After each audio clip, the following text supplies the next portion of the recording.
Exactly. We rip on each other here for, hey, didn't you say this last week? Didn't you say that last week? I don't know what Pony stands for anymore. One day it's surreal to see Aaron Rodgers in black and yellow. Now it's, well, I can't believe you would allow this goofball who doesn't care about football to infiltrate one of these proud franchises like this. So I don't know what the guy stands for anymore.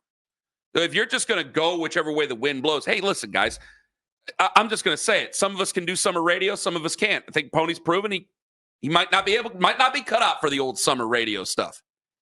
Because he's saying this about Myles. I'm going, wait a minute. You leave yourself wide open for TJ Watt. However, because TJ Watt doesn't even want a playoff game, Myles doesn't want a playoff game. However, do you think I may ever find myself saying these type of things about a one Myles Garrett? Because this goes back to what I said yesterday and why I'm consistent about what I say about Myles Garrett. Because I find it very hard to believe that I will find myself in a morning or an afternoon for that matter, whatever, saying this about Myles Garrett, what he said about TJ Watt.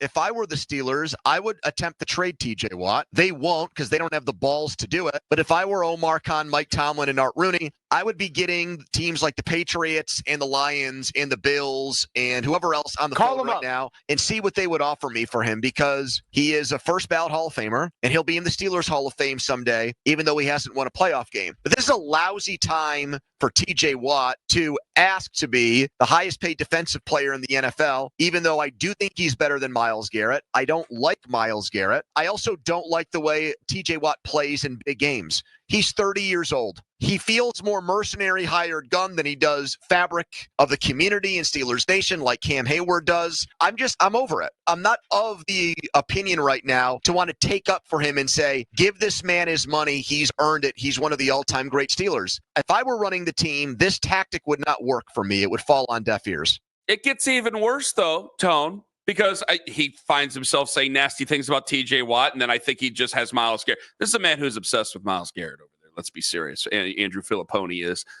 which I love. I love that Myles is in his head. I love that he's in complete denial that Myles Garrett is better than TJ Watt at the positions that they play on defense. I flipped on this, by the way. I mean, I thought TJ was the better player up until like 2 years ago. Then I was like, no, I think Myles Garrett's getting better and better every single year, and I don't think TJ Watt's getting better anymore. Mueller took it even further. Here's his counterpart over there. This is the peanut butter to the jelly. This is Chris Mueller.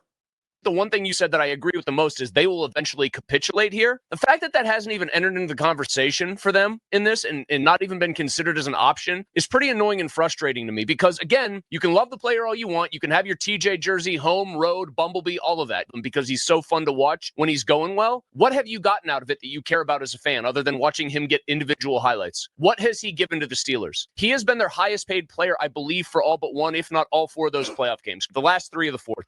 One stack. To be that much of a no-show in the biggest games of the season just means that you can move on. You can try to use him as an asset or look at him as an asset and not some untouchable. And the fact that they're looking at him as an untouchable is frustrating to me. So there's two things that I think here. One is that I think this is the perfect time for TJ Watt to call for more money. And you guys are not going to believe this, because there are a lot of people don't want to believe this, but there are a lot of the Steelers fans don't want to believe this, who listen to every single word we say. There are a lot of Steelers fans who listen to our show, and they always think I'm trolling them. And 98% of the time, you are right. But let me tell you this. Hand to God, bring a Bible in here, I'll swear on it. Why is this not the time for TJ Watt to call for his money? You just traded for DK Metcalf. You just brought in a 41-year-old quarterback. You have Minka Fitzpatrick for another year. You have all these things that are starting to come due on an older roster here, where it is very much, when you have an Aaron Rodgers here, it is make or break. It is you either go to the Super Bowl with Aaron Rodgers or you are drafting a quarterback next year. 8-9, 9-8, really ain't going to wash either way with a fan base. So if you're TJ Watt, hell yeah, this is time to get your money. This is the time to get your money, because the Steelers are as all in as they're ever going to be. Usually they leave themselves a series of outs. That's why they've been a better franchise than us over these last few decades. We don't leave ourselves outs. We have to suffer through them. They always have a series of outs, and they're able to do it, whether it be coaching, their philosophy, their organization, whatever it is. This is the perfect time for TJ Watt. Are you surprised at how mean-spirited they seem to be with TJ Watt right now? I want to ask you that question before I get to the second point. You're a little surprised. A little, because he's a Hall of Famer and he's going to go down in history. Well, I should say, I mean, this generation, he's been such an elite. Obviously, we know about the name, but like, I didn't think anybody could come around and actually be as good, if not better, than his brother. And it looks like he had a chance to do it. Glad you brought this up. I'm glad you're saying what I'm saying here. I'm glad you agree, because this is the second issue. I think this is unresolved Big Ben issues with these guys. I think they're saying things about TJ Watt they wish they could have said about Big Ben. For one reason or another. One guy did a show with him. I think that's what they're going through right now. And I hope I never. If there's things, this is why you say what you say about Myles Garrett, and that's where it stands. Have I told an untruth about Myles Garrett at all? I found him to be a fine enough guy. I think that he is not a heart and soul leader, but he's the best defensive player I've ever seen for the Cleveland Browns, and he's certainly one of the best defensive players in this generation of players. All that's true. His form of quote-unquote leadership is doing what he does on Sundays, which is getting sacks and creating pressures and creating opportunities. But I think you said it right off in the very first segment of everything.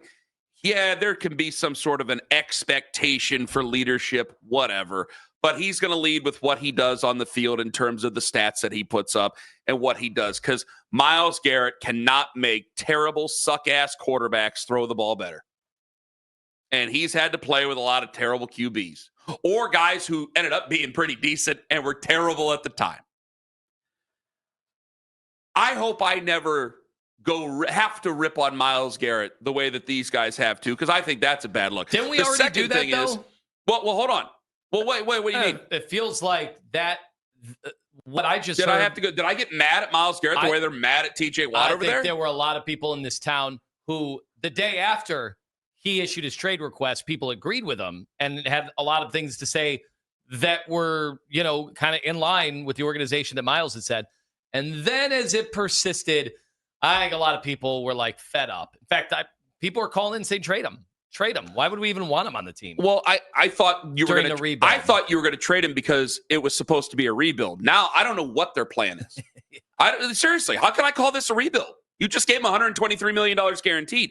I can't call that a rebuild. I just hope I want to be as on the record as I possibly can about Myles Garrett, because someday Myles Garrett's career will come to an end. Hopefully later than sooner, especially with that contract he has now. But I don't want to have any unresolved issues the way they have with Big Ben over there, have any unresolved issues with Myles Garrett and end up being unfair to another Cleveland Brown. I hope I'm never this way with Shedeur Sanders. I hope I'm never this way with Mason Graham or Quinshon Judkins, who's a very nice young man who just joined me yesterday, and you can hear that interview on 923thefan.com. I hope I'm never that way, because I think there is an unresolved argument about former players that lead into this, because there's guys that are just so good you can't say anything about them. In Myles, there has been plenty to say. But at the end of it, you always have to say, he's the greatest defensive player I've ever seen in a Browns uniform. He's one of the best defensive players of this generation. He is a first ballot Hall of Famer. Defense. I mean, he's probably the best player we've seen in the Browns uniform. I have not lied to myself in 9 years. I hope in year one and maybe year two. But after that, I have not lied to myself at all about what I expect about Myles Garrett. And it ain't rah-rah, and it ain't the story of marching into the owner's office and demanding the pen to sign the deal and do whatever else is always made up about old TJ Watt over there. And so I live a nice, clean life when it comes to our sports talk. Now, don't I, Tone? It's a breath of fresh air, is it not, Kenny? Feels a hell of a lot better to me. But what is that responsibility of Myles Garrett? Should Myles Garrett have much sway over the roster? Should he, as a defensive end, have much sway over the roster? Because he was asked about Nick Chubb, and this is what Myles said yesterday.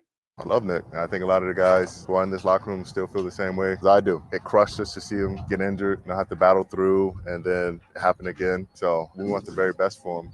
Happy to see him still able to play, still able to do his thing. Want to see him go back to being the player that he was and have a smile on his face. That was part of my talks with AB a couple months ago, asking the situation with Nick and how that's going to that's going to work out and how we can get him back here, because I know he means a lot to the fans, but he means a lot to us as well in the locker room. 2-second trivia coming up at 7:45. Your chance to eat some fabulous Mr. Hero for absolutely free. Should Myles have that type of power over the roster? Well, probably not.